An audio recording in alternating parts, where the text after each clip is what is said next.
Welcome, Wrestle Buddies, to our NXT review, 16th of June 2022.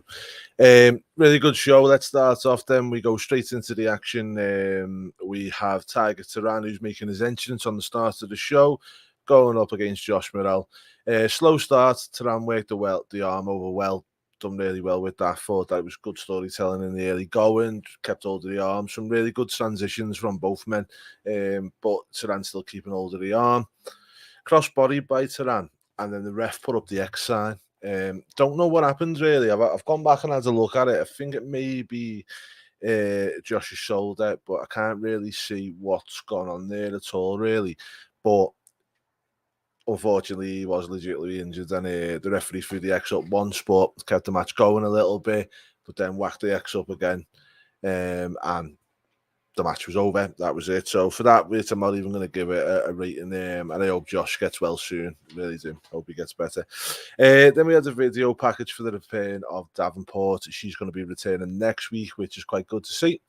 Hey, Courtney, how we doing? Good show. You watched it now? Then we had Marla Grace versus Lash Legend. Now, straight away, once I seen this start, I seen Lash Legend remind me a lot of Bianca Belair.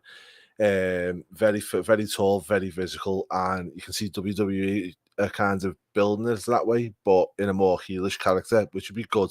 Eventually, I'd love to see them two kind of go with each other, where Bianca is the baby face and obviously Lash is as the heel. There was a great spot in the match where Lash bounced Marla Grace between the ropes, in the middle of ropes, and then into a slam.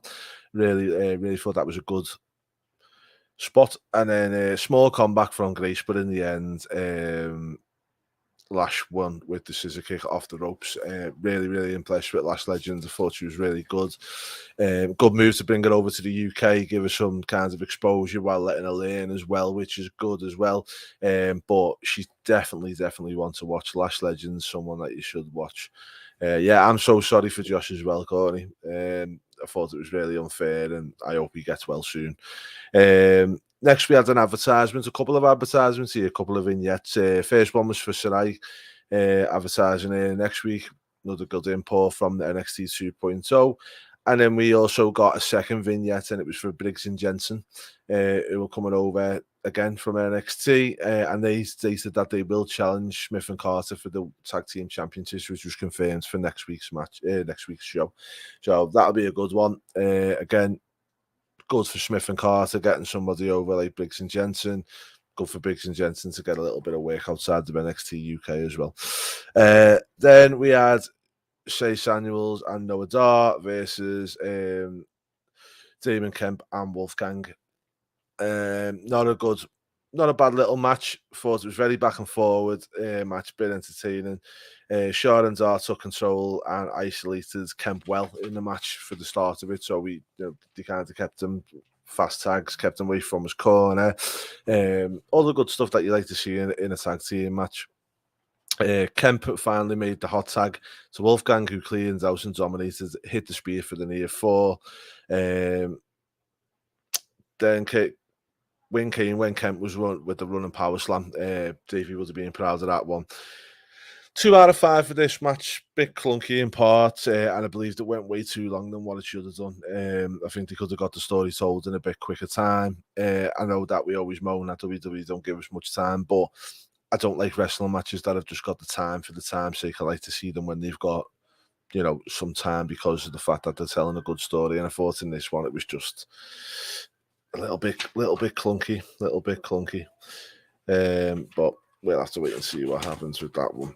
And then we move on. We had Trent Seven come out. He said that he's come to address the crowd, said that he was honest, and said he didn't know what he was going to do if he lost the Tag Team Championships. Said he didn't feel the same, and then asked Bate to come out, his Mustache Mountain teammate. He come out, thanked him for everything done, said he couldn't have done it without him, talked about traveling the world, and talked about beating Pretty Deadly in the UK as well, which was good, and selling out the Albert Hall as well as wrestling in America and Indonesia in a tent, I think it was, he said. Says memories will live forever. Thanks, Bate, and the crowd again. They hug, and then he hits him with a low blow. Basically, Trent hits Bate with a low blow. Grabs him by the mustache, which I thought was very funny. And he said he needed them. It didn't never needed them, and then continued the beat down. And then dragged on a little bit. Was very predictable for me. But it's going to be a good program between these two. So I'm happy that they're going into the program. It just I felt like this one was kind of just predictable the way that Trent's going to address, and then thank you for everything, yada yada, and then bam, wrestling 101. Thought they could have done a little bit differently, but same time the guys done well with what they had. Happy with that. Commentator was really funny on this part as well. We said that Mustache Mountain has fell down, which I thought was good. So that's your NXT review, guys. Not a bad show.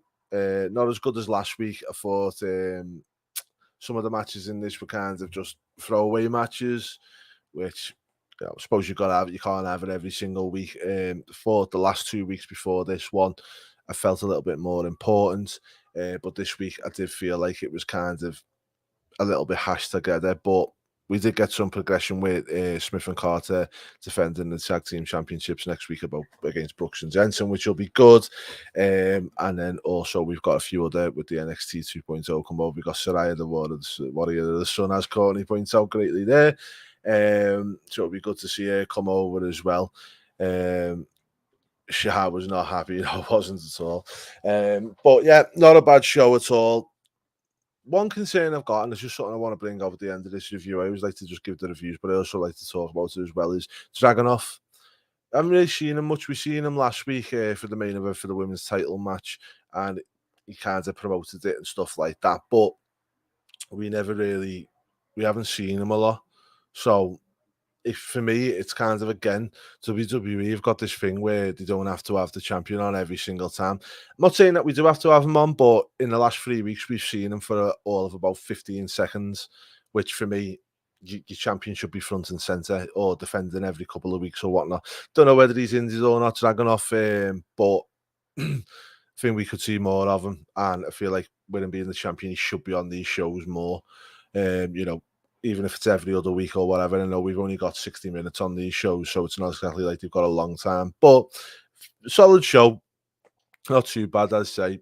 Not a lot happens on this show, but we're going into next week and we've got a tag team championship match, and then hopefully we'll start getting a bit more as we're coming on. I'm expecting to see it build up a lot more as well for Clash of the Castle weekend. I think we'll probably see a takeover at that point. But yeah, this week it wasn't too bad. It wasn't the greatest.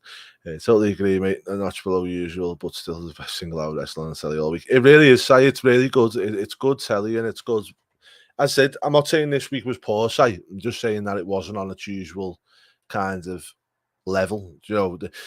Normally the main event over the last couple of weeks especially is being kind of built up throughout the show, so it's kind of made you stick with it and watch. Where I think like this week they were trying to build to a promo for Trent, and I feel like we already knew what was going to happen in that promo. So for me, it shouldn't have really been the main event segment, so well, we'll have to wait and see how that goes anyway. As I say, I'm looking forward to that program, so it's not going to be a bad program at all. Champions will be on shows more. He definitely should, Courtney. I don't know why he's not on more shows. I mean, don't get me wrong, I know they've only got an hour. It's a really, really good show in general, but for me, the champion's got to be there or thereabouts, and he's got to be present.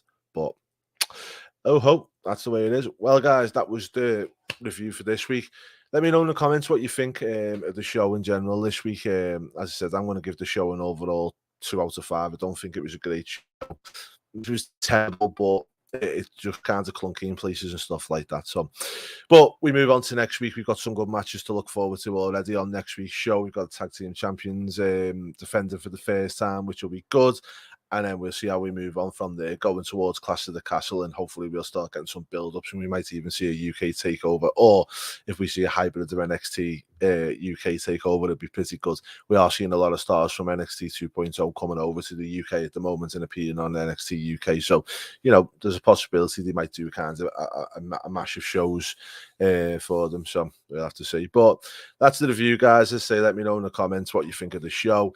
And I will be back again next week, same time, with our reviews. But until then, wrestle buddies, take care.